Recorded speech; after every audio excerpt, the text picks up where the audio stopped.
ఆంజనేయ. మీరు అంటే ఎరుక.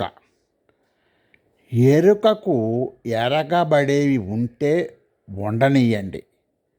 దేహానికి ఆకలి వేస్తే హాయిగా పోయి తింటుంది. తన దైనక క్రియలు సల్పుకుంటుంది. నీకు ఏ ఇబ్బంది రాదు. అది పొయ్యేదేగా.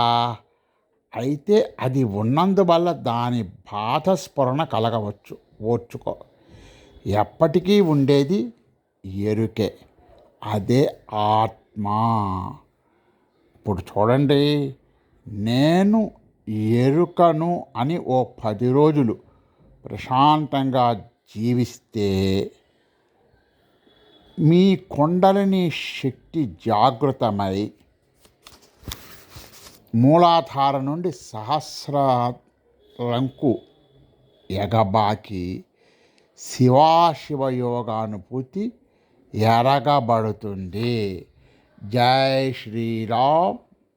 జై జై శ్రీరామ్.